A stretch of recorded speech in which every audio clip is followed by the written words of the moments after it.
Hi, I'm Cara Horowitz. I'm the co-executive director of the Emmett Institute on Climate Change and the Environment at UCLA School of Law. And I really want to thank Robert Gibson and all of the host institutions for inviting me to join you today. I'm sorry I can't be there in person. I have 15 minutes and I'll do my best to go through my topics by video. I apologize for the video format. It seemed less risky to send you a prepackaged video than to try and do it live. But I do plan to join you live by video conference for the panel discussion, and I look forward to that. To start, I understand my job to be twofold today. First, I'm going to talk about climate action in California, what California is doing on climate mitigation, how it's going, what our successes have been, what our challenges will be going forward, and in particular to talk about our cap-and-trade program here, which is a model for a lot of the rest of the world. And second, I'm going to talk about the COP25 negotiations at the UN Framework Convention on Climate Change in Madrid in December.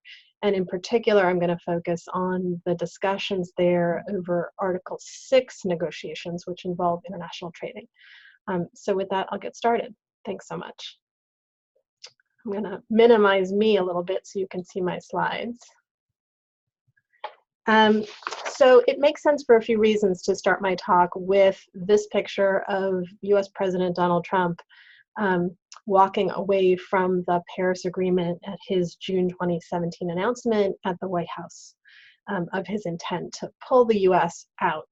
That announcement raised many questions about the future of climate action in the US and internationally. What would the US reaction be? Would international momentum for climate change and climate cooperation dissipate or be able to sustain this blow? Would it tank momentum for climate action here and abroad? There was real uncertainty about the effect of this announcement, both domestically and internationally. One of my colleagues, Ann Carlson, speculated that actually the announcement was a good thing if what you care about is robust climate action, because she thought it might inspire a bunch of kind of counter demonstrations and folks doubling down on their climate efforts in the face of federal retrenchment. But there was real uncertainty about what would happen next. In California, I think it's fair to say we've chosen the double down route. California has had a pretty robust mitigation policy in place since at least 2006. When the state first passed AB 32, which is the state law that sets a statewide goal to reduce our greenhouse gas emissions statewide back to 1990 levels by this year, by 2020. I'm happy to say we've actually achieved that goal already. We achieved it about a year early. So that goal has been in place for a while, and I'll talk a little bit about how we achieved it. But then California went further. It passed SB 32 a few years ago, which calls on the state to reduce its statewide emissions to 40% below 1990 levels, which is to say about 40% further starting today. And we have 10 years to do that. It's going to be a pretty short 10 years. I think it's fair to say we have our work cut out for us. And then by executive order, the governor has ordered that we aim in the long term for 80% reductions below 1990 levels by 2050. In addition, the latest addition to our suite of climate mitigation measures in California is SB 100, which calls for the state to get to 100% clean electricity, so not necessarily all renewables, but including net zero sources of electricity by 2045, and for the state to become entirely carbon neutral by 2045. So that's the suite of goals and mandates that the governors over the past decade or so and the legislature have handed down to California. It's a fairly ambitious challenge, right? So reducing our emissions statewide by 80% by 2050 will be especially challenging, as this chart shows. It's fair to say we don't quite know how we're going to do it yet, but we are along the path already. Here's an emissions trajectory showing the 2030 goal on our way to 2050. Again, I'll note that this chart is already a little bit out of date in that we have already reached our 2020 emissions goal. And reduced our emissions back down to 1990 levels. But the challenge gets significantly more aggressive and more ambitious starting about this year, starting in 2020, when we're being asked to take a significantly more steep reduction curve on the path to 2030 and to 2050. And I think it's fair to say nobody in the state is underestimating how much work this is going to take, how much political buy-in this is going to require, how much kind of policy work this is going to take at the local and state level to achieve these goals. But part of the reason California has been able to double down in the way that we have is because we have now a history, a more than 10-year history of AB 32 working. We have a history of success over the last 10 years making climate regulation work, and what I mean by that is really a history of showing that we can reduce our emissions in the state while growing our population and while growing our economy. So under AB 32, as this chart shows, GDP per capita continues to grow while GHG per capita is shrinking, which is to say we've successfully decoupled our economic growth from our emissions growth, which is sort of the holy grail of climate emissions regulation. Question of how we've done that is a complicated one, and the answer is there hasn't been one answer. We've used a real mix of different mandates and incentives, different types of regulatory programs to achieve these goals. First and foremost, I think, is our renewable energy mandate. We've had renewable energy mandates in California in place for a long time. Early ones asked us to aim for about a third of our electricity being delivered from renewable energies by 2020, and I'm happy to say we're now there, we've achieved it. More recently, we've upped the ante and we're aiming for 50% renewables by 2026, 60% renewables by 2030. As I understand it, projections show that those should be eminently achievable goals. And then again, we have our 100% clean or net zero electricity goal by 2045. So the renewable energy explosion in California has been part of the story, and the decrease in costs in renewables has been part of the story. We also have gotten much more energy efficient in California. Going back to the energy crisis in the 1970s, California pioneered a really aggressive set of electricity efficient and energy efficiency requirements for our buildings in California. And the mandates continue to get more aggressive year over year for things like appliances and building envelopes and lighting and solar water heating. California, it's fair to say, has the most ambitious energy efficiency program in the US. I realize when you look globally, that's not necessarily saying a lot, but we've taken a lot of the low-hanging fruit in California from energy efficiency and we've tucked it, and that's been part of our story too. We care a lot about cars in California, and so transportation emissions have been a real target of our policymakers. I will say transportation continues to be a challenge for California. Reducing our transportation emissions is one of the biggest tasks we have ahead of us as we tackle the ambitious path to the 2030 goals that you saw in an earlier slide. We've taken a multi-pronged approach to transportation in California. We have our own set of mandates for cars that are sold in California that are subject to GHG standards. For those of you who follow the ins and outs of climate policy in the United States, you may know that our statewide GHG standard is being challenged by the Trump administration, and there's litigation over the validity of that standard at the moment, but I'm hoping that California will prevail, and I expect that it will. We've poured a lot of money as a state, some of it from cap-and-trade funding, which I'll talk about in a second, into mass transit. We've worked on land use changes.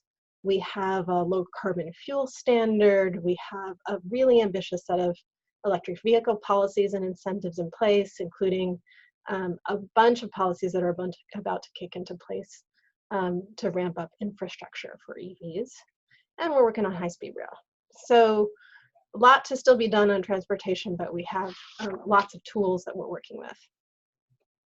And then on top of all these other programs, California has developed and deployed a statewide cap-and-trade emissions trading program to help achieve emissions reductions.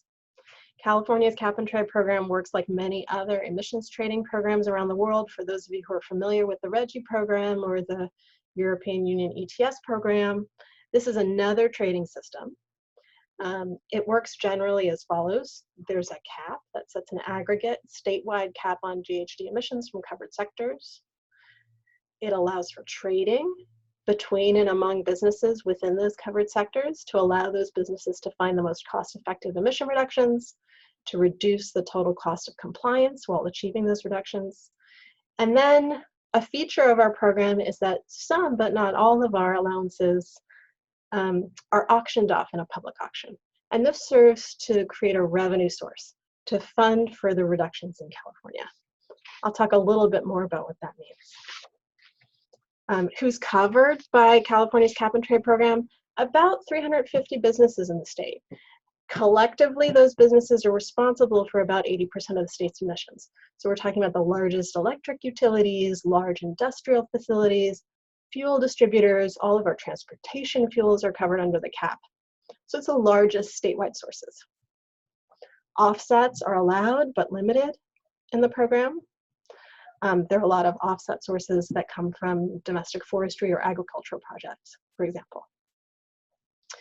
We have linked our cap-and-trade program with at least one other jurisdiction, and we're looking to continue those linkages. Our program is authorized now legislatively through 2030, so it's pretty stable. And the cap-and-trade program itself is responsible for about a third, maybe a little less than a third of required state emission reductions in total. So of all the reductions that the state was required to make in order to meet its emission reduction goal under AB 32, for example, cap-and-trade was really a minority driver. It really drove about a third of those reductions, with the remainder of reductions coming from things like the renewable portfolio standard, our transportation emission programs, etc.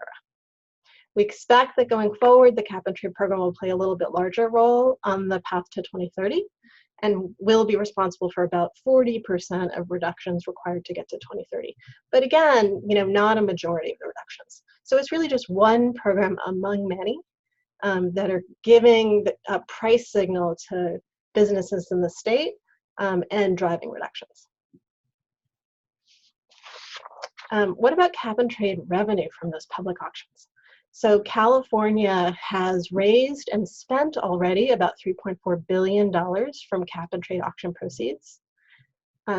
This money has been used you'll see some of the projects on the slide here, has been used to pay for installing efficiency measures in homes, has been used to ramp up zero emission and plug-in hybrid vehicle programs, has been used to plant trees in urban areas.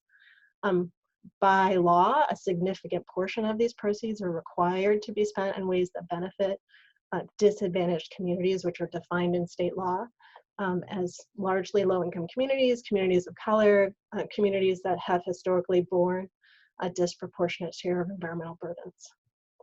Altogether, $8.9 billion has been allocated from the legislature, so there's even more money in the pipeline coming down the pike. And again, a lot of these projects have benefited disadvantaged communities. Some of this money even goes back into households and to consumers as a dividend. And this really helps to build political will for the program overall and for climate regulation more generally. So what are some of California's challenges moving forward? Whether California can maintain political will for its strong climate policy in the face of federal retrenchment is a key question. Can we continue to attract partners in climate action? Will we succeed in making a dent in transportation sector emissions? Can we figure out what carbon neutrality really means for us, and can we get there? These are big challenges, made easier by the fact that we have company. So it turns out my colleague Ann Carlson, who speculated that the Trump announcement about the Paris Agreement withdrawal might be energizing, it turns out there was some truth to that. So this graphic is already out of date. It came from a newspaper story that was published just after the Trump announcement. But all across the United States, mayors and governors, communities around the United States have really stepped up and pledged to meet the Paris Agreement Accord pledges, even in the absence of federal leadership. And globally, as I'm sure many of you know, there has also been a real resurgence of subnational climate action. So regardless of what the parties to the Framework Convention on Climate Change are doing, states, provinces, and cities around the globe, some of whom are collected into this network called the Under 2 Coalition, have pledged to work tirelessly to reduce their emissions in ways consistent with what scientists tell us are necessary. So the Under 2 Coalition, which is again just one of these many networks of subnationals working together, but a pretty important one, now represents more than 40% of global GDP within the network and more than 1.3 billion people. And it's an agreement that brings together these jurisdictions and helps them make and keep a number of climate emission reduction commitments. So California is in pretty good company, but notwithstanding all this sort of subnational momentum, the question still remains about the future and efficacy of the Paris Agreement, especially given the lack of leadership by the United States and some other major countries. And so these questions came to a head at COP25 in Madrid in Spain, where I know Robert was, and I was, and probably a bunch of us in the room were. And so I'm going to transition to talk about COP25 now. I'm happy to answer questions about California in the panel discussion, if folks would like. So the goal of COP25 was to nail down the remaining details of how to implement the Paris Agreement. Many of the so-called Paris Rulebook parts had already been agreed to in earlier meetings, but a few key sticking points remained, and parties really hope to smooth these out in advance of 2020, when the next round of, at least some of the next round of NDCs are due, nationally determined contributions or party pledges. At the top of the list of things that people were hoping to achieve in Madrid at COP25 was so-called Article 6 implementation rules. So generally speaking, Article 6 is a part of the Paris Agreement that is intended to allow for international trading of emissions reductions, kind of like the trading that's done in California's cap-and-trade system, but on a much larger scale. Article 6 rules were such a focus of COP25 that many delegates walked around the conference halls in Spain in December wearing these buttons. You see one picture here. It says, "All I want for Christmas is Article 6. The success or failure of COP25 was really bound to be judged in large part on whether Article 6 solutions were delivered. Spoiler alert, they weren't, and we'll discuss some reasons why. But first, what is Article 6? So Article 6 governs, as I said, international trading of emission reductions or mitigation outcomes. A few varieties of Article 6 rules were on the table. They're summarized in this slide. Most importantly, Article 6.2 questions govern trading between countries bilaterally, mostly using existing emissions trading programs, for example, like the EU ETS. And then there was Article 6.4, which is aimed at creating a new international carbon market for the trade of emissions cuts, potentially a new vehicle entirely to allow for Paris Agreement trading. Why is international trading important? For a lot of the reasons that,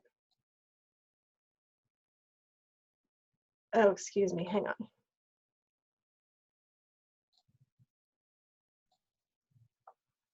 Okay, I think we're back. Why is international trading important? Largely because it's more economically efficient. So when you allow for trading of carbon credits, you allow countries to find the least cost emission reduction solutions across country borders and to fund those solutions, potentially in lieu of doing something much more expensive that the country itself, that a country itself would have to fund in the absence of trading options. And so I have an example on the screen in which country A would have to pay $80 a ton to decarbonize its steel production and achieve a certain degree of emission reduction. But if instead it can just pay country B $20 a ton to make the same reductions by retiring coal-fired power plants in that country.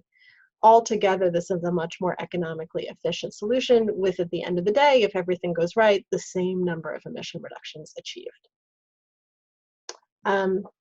The international group IETA has done an analysis of the potential benefits of Article 6 trading under the Paris Agreement in light of party pledges under the Paris Agreement called NDCs. And these potential benefits are significant. If you want to read more about this study, I have a link to it at the bottom of the slide. But for example, they found that in 2030 alone, and in fact in every year, about $250 billion in cost efficiencies and savings would be found if trading were allowed. If those savings are in turn reinvested in reductions, in achieving additional carbon pollution reductions, collectively the globe could achieve significant additional abatement even beyond existing NDCs. They concluded that, and I'll just quote, a cooperatively implemented efficient emission mitigation effort would redistribute about 10% of emissions in 2030, growing to about 30% of emission reductions in 2100. And those redistributions are seen in the chart on the lower right side of this slide. And you can see anticipated redistributions, which countries would be mitigating more under trading scenarios, which countries would be mitigating less under trading scenarios, if in fact trading rules are nailed down under the Paris Agreement that allow for this kind of trading. Needless to say, the countries that would be trading more, these are the ones that lie above the zero axis line on this chart, are ones for whom reductions are relatively cheaper. And the ones that would be reducing less, those are the ones under the zero axis line, are the ones for whom, on the whole, emissions reductions are more expensive. But total global mitigation under this scenario remains the same at much lower total cost. That's the promise of trading. But trading can also be harmful if it's not done right. So if Article 6 rules are poorly written, they have the potential to hinder decarbonization. For example, they might disincentivize countries from tightening their country pledges. They might allow for double counting, which is to say they might allow for the same emission reduction to be counted both for the country that buys the emission reduction credit and the country that actually reduced those emissions, creating a false sense that the globe is doing more than it really is to reduce emissions. It might allow for carbon credits from the Kyoto Protocol era, pre-2020, so-called hot air credits, to allow to be counted toward meeting part of a party's NDC pledge under the Paris Agreement. Each of these things, if the rules aren't written correctly, would undermine the ability of the globe to understand the emissions reductions we're really achieving and the progress we're making toward Paris Agreement goals. So there were some key negotiation sticking points. There are a lot of benefits on the table, but also a lot of drawbacks to trading if it's not done right. And all of those benefits and drawbacks were reduced to some key negotiation sticking points, which I have on the slide. To what extent are we going to credit these pre-2020 Kyoto Protocol credits in the Paris Agreement scheme? Do we want to make specific reference to the rules to human rights in this trading scheme? This was hugely controversial, especially among indigenous activists, activists from developing countries, youth activists. How much transparency will there be in the reporting of these mitigation outcomes? What measures will we take to avoid double counting? Will those measures actually create the right incentives for parties to create stringent NDCs going forward, et cetera, et cetera? The outcome was not what people had hoped for, right? I think on each of the sticking points named on this slide, there were still significant brackets in the text, meaning significant areas of continued disagreement among the parties at the end of COP25, which was the longest COP in the history of the Framework Convention, and nevertheless ended without an outcome on Article 6. So for each of these really important questions, the text gets brought over to the next negotiating session. There was no outcome on Article 6. I have up here on the slide just one anonymous quote from one party delegate kind of slogging through the process and noting that there really was not sufficient confidence that the Article 6 solutions that were on the table at COP25 would result in a market that worked. And so I think the feeling of a lot of parties and a lot of observers was it was better to leave without an Article 6 outcome than to leave with a bad Article 6 outcome. So what's next? These questions get pushed to the next June intersessional meeting as a formal matter. I don't think a lot of people have much hope that the underlying dynamics that make the sticking points will have changed by then, but maybe I'm wrong about that. Ultimately, I've heard people talking about the UK COP in 2020 as being a place to look to for potential solutions, depending on what has happened between now and November 2020. The EU and China are expected to have bilateral talks on climate and climate leadership, and that might create a new dynamic that helps to move things along. Of course, the US is having its next presidential election in 2020, in November 2020, and so depending on the outcome of that election, we might have different sort of leadership wins coming out of the United States. And there are many factors in addition that are hard to predict at this point. But with that, I think I'm a little bit over time. I'm going to leave it there. I'm happy to take questions during the panel. And again, I'm really grateful for you accommodating my participation in this way. So thanks very much.